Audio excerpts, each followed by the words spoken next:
واضح طور پہ اصول کافی میں روایتیں موجود ہیں کہ فاطمیوں اور علویوں میں سے جو امامت کا انکار کر رہا ہے اس کے لیے 2 گنا عذاب ہے، لیکن ان کو جنت کی بشارتیں بھی ساتھ دے۔ خیر بہرحال یہاں پہ یہ ہے کہ اب وہ یہ کہہ رہے ہیں کہ جی آخر میں وہ احول جو ہے نا، یہ سارا بحث مباحثہ کرنے کے بعد آیا ہے محمد الباقر کو، اور اس نے بتایا کہ جی زید کے ساتھ میرا یہ مکالمہ ہوا، جیسے شاباشی لینے کے لیے نا۔ تو محمد الباقر علیہ الرحمہ نے کہا کہ تم تو سامنے سے، پیچھے سے، دائیں بائیں اور اوپر نیچے سے ہر طرح سے ان کو تم نے گھیرا ہے، اب خوب تم نے ان کو کارنر کیا، مگر وہ اپنی راہ نہیں چھوڑیں گے، وہ باز نہیں آئیں گے۔ تو خیر بہرحال ان میں مطلب یہ مسائل تھے۔ اچھا اب یہ ہمارے سامنے بہار الانوار ہے، جس کے جلد 6 ہے، ٹھیک ہے، ملا باقر مجلسی کی۔ اب اس میں کیا ہے یہ دیکھیں، یہ پیج نمبر جو ہے ابھی ہم کہہ رہے تھے 189، یہ امالی صدوق کی روایت ہے جو انہوں نے بیان کی۔ امام جعفر صادق کی خدمت میں راوی حاضر ہوا کہ زید شہید، ان کو باقاعدہ زید شہید لکھتے ہیں، ابن امام علی بن الحسین، وہ تشریف لائے اور دروازے کی چوکھٹ کے دونوں بازو پکڑ کر کھڑے ہو گئے۔ تو جناب امام نے فرمایا کہ اے ام محترم، میں آپ کو خدا کی پناہ میں دیتا ہوں کہ آپ کناسہ میں سولی پر چڑھائے جائیں گے۔ تو جناب زید شہید کی والدہ محترمہ کہنے لگی کہ غالباً آپ ایسی بات میرے اس بیٹے سے حسد رکھنے کی وجہ سے کہہ رہے ہیں۔ امام جعفر صادق کے چچا ہے نا حضرت زید، محمد الباقر کے بعد ان کے بیٹے امام بنے جعفر صادق، تو حضرت زید جو ہے ان کی ملاقات ہوئی امام جعفر صادق سے، تو امام جعفر صادق نے اپنے چچا کو کہا کہ آپ کو سولی دی جائے گی، ٹھیک ہے۔ تو حضرت زید کی جو والدہ تھی وہ کیا کہنے لگی امام جعفر صادق کو، کہ ان کی دادی، ٹھیک ہے، وہ انہیں کہنے لگی کہ تم حسد کرتے ہو، تم حسد کی وجہ سے یہ بات کر رہے ہو۔ امام علیہ السلام نے 3 مرتبہ فرمایا کہ مجھے ان سے کیا حسد ہونا ہے، میں حسد کی وجہ سے نہیں کہہ رہا، میرے جو والد تھے یعنی محمد الباقر، انہوں نے میرے جد سے یعنی علی زین العابدین سے، جو حضرت زید کے والد بھی ہیں، یہ سن کر فرمایا کہ ان کی اولاد میں ایک فرزند ہوگا جس کا نام زید ہوگا۔ اب علی زین العابدین یہ بیان کر رہے ہیں کہ میری اولاد میں ایک ہوگا جس کا نام، جو کوفہ میں قتل کیے جائیں گے اور کناسہ میں سولی پر لٹکائے جائیں گے، اور وہ اپنی قبر سے برآمد ہوں گے تو ان کی روح کے لیے آسمان کے دروازے کھولے جائیں گے اور اہل آسمان ان سے خوش اور مسرور ہوں گے، اور ان کی روح ہرے پرندے کے پوٹے میں رکھ دی جائے گی جو آزادی کے ساتھ جہاں چاہے گی جنت میں پھرے گے۔ وہ جنت میں پہنچ گئے ماشاءاللہ، وہ شہید بھی ہیں، وہ محمد الباقر کی امامت کا انکار کر کے اور اپنی امامت کا دعویٰ کرنے کے باوجود وہ جنت میں ہیں۔ تو کیا آپ کی امامت ہے؟ امامت آپ ایک طرف کہہ رہے ہیں جی اصول دین میں سے ہے، کون سا اصول دین؟ کون سا اصول دین کو اس اصول دین کا انکار کرنے والا، یعنی ایک ہے نبوت کا انکار کرنے والا، یہ چھوٹا جرم ہے، اور ایک ہے نبوت کا انکار بھی کرے اور اپنی نبوت کا دعویٰ بھی کرے۔ آپ کہیں یہ بھی جنت میں جائے گا، کہاں سے جائے گا؟ نبوت کا انکاری اور نبوت کا دعویٰ کرنے والا کہاں سے جنت میں جائے گا؟ تو یہ عجیب و غریب قسم کا مطلب انہوں نے جو ہے نا، وہ یہ امالی صدوق کی روایت ہے، یہ ان کی بنیادی کتابوں میں سے ہے، شیخ صدوق کی جو امالی ہے نا، یہ بنیادی کتابوں میں سے ہے۔ امالی مراد جو چیزیں انہوں نے ملا کروائی، پیج 199 اب اس میں بھی جو ہے وہ ابو حمزہ اس راوی سے روایت ہے، وہ یہ کہتے ہیں کہ زمانے حج میں وہ حضرت زین العابدین کی خدمت میں حاضر ہوا، تو حضرت زین العابدین نے اسے ارشاد فرمایا کہ میں تمہیں وہ خواب نہ بتاؤں جو میں نے دیکھا ہے؟ سنو، میں نے خواب میں دیکھا ہے کہ گویا میں جنت میں ہوں اور میرے پاس جنت کی ایک حور آئی جس سے بہتر میں نے نہیں دیکھی۔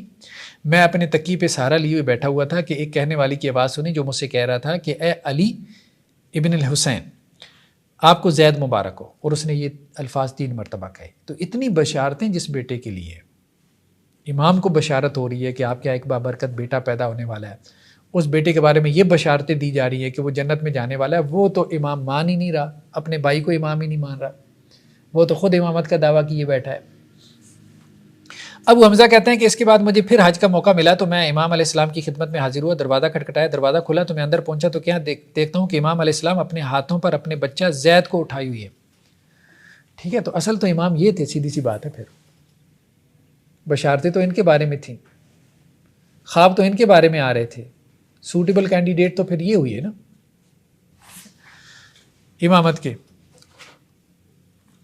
اس کے بعد ایک اور روایت یہ لے کے آئے ہیں، یہ پیج نمبر کون سا ہے 192، ٹھیک ہے، جابر جوفی سے روایت ہے کہ امام باقر سے روایت کی ہے۔ اب یہ کہ جسے آپ اپنے آبائے طاہرین علیہ السلام سے روایت کرتے ہیں کہ حضرت صلی اللہ علیہ وسلم جناب امام حسین علیہ السلام سے یوں مخاطب ہوئے کہ اے حسین تمہاری نسل سے ایک فرزند پیدا ہوگا جنہیں زید کہا جائے گا، وہ اور ان کے ساتھی قیامت کے دن لوگوں سے آگے قدم بڑھاتے ہوئے گزریں گے کہ ان کے چہرے روشن اور نورانی ہوں گے اور بغیر حساب کے جنت میں داخل ہو جائیں گے۔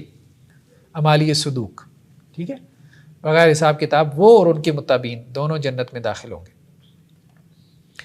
اب کہنے کا مقصد یہ ہے کہ یہ سب روایتیں اب آپ دیکھیں کہ ایک طرف آپ کے یہاں بشارتیں ان کے لیے جنت کی، دوسری طرف وہ امامت کا انکار کیے بیٹھے ہیں، اور تیسری طرف اب آپ دیکھیں ایک اور مطلب عجیب ہے، روایتوں میں ایسی کوئی کنٹرڈکشن ہے کہ نہ حل کرنے ہونے والی ہے۔ یہ اب آپ روایتیں دیکھیں، پورا ایک چیپٹر ہے، یہ الشافی وہی ترجمہ ہے، ٹھیک ہے، پیج نمبر 364۔ اب یہ اصولی کافی کی روایتیں، راوی یہ کہتے ہیں کہ جی میں محمد الباقر علیہ رحمہ سے میں نے کہا کہ اس آیت کا کیا مطلب ہے کہ قیامت والے دن تم دیکھو گے جنہوں نے اللہ پہ جھوٹ باندھا وجوہہم مسودہ، ان کے چہرے کیا ہوں گے؟ کتنی سخت آیت ہے، ٹھیک ہے۔ تو اس پہ امام باقر نے کیا کہا، اس سے مراد یہ ہے کہ جو یہ کہے کہ میں امام ہوں حالانکہ وہ امام نہیں ہے، قال من قال انی امام ولیس بامام، یہ وہ ہے جس نے اللہ پہ جھوٹ باندھا اور قیامت والے دن اس کا چہرے کیا ہوں گے؟ سیاہ ہوں گے۔ اب اس نے، وہ بھی ماشاءاللہ سے تگڑا تھا، اس نے کہا کل، تو میں نے کہا وَإِن كَانَ عَلَوِيًّا، اگر یہ امامت کا دعویٰ کرنے والا علوی ہو، کیونکہ سارے تو وہاں سے ہی نکل رہے تھے، باقی تو امامت کو مان ہی نہیں رہے تھے۔ قال وَإِن كَانَ عَلَوِيًّا، کہا کہ چاہے علوی بھی ہو نا تو وہ اسی آیت کا۔ قال وَإِن كَانَ مِن وُلْدِ علی، اس نے کہا تھوڑا اور واضح کر لوں نا، علی کا بیٹا ہو۔ قال وَإِن كَانَ، کہا علی کا بیٹا ہی کیوں نہ ہو، ٹھیک ہے۔ تو اب کہنے کا مقصد یہ ہے چاہے وہ علوی ہو، میں نے کہا چاہے وہ علی علیہ السلام کا بیٹا، فرمایا ہاں چاہے وہ ایسا ہی ہو۔ تو ایک طرف تو روایتیں یہ بیان کر رہی ہیں کہ جس نے بھی امامت کا جھوٹا دعویٰ کیا تو وہ کیا ہے؟ وہ جہنمی ہے، ٹھیک ہے، اس کا چہرہ قیامت والے دن کیا ہوگا؟ سیاہ ہوگا۔ دوسری طرف روایتیں یہ کہہ رہی ہے کہ وہ جنت میں بیٹھے ہیں، سارے ماشاءاللہ انجوائے کر رہے ہیں آپ کا، جنہوں نے آپ آپس میں امامت کے دعوے کیے ہیں۔ کیا چل کیا رہا ہے، سمجھ ہی نہیں آ رہی کیا چل رہا ہے۔ اچھا ایک اور روایت ہے، امام جعفر صادق علیہ رحمہ انہوں نے کہا جس نے دعویٰ امامت کیا درا حالے کہ وہ اس کے اہل نہیں تو وہ کافر ہے۔ کیا ہے؟ من ادعى الامامہ ولیس من اہلہا، جس نے امامت کا دعویٰ کیا اور اس کا اہل نہیں تھا تو وہ کیا ہے؟ کافر ہے۔ اب پہلے تو یہ بتاؤ کہ امامت کا دعویٰ انہوں نے کیا کہ نہیں کیا؟ آپ کی اپنی کتابوں میں لکھا ہے کہ انہوں نے کیا۔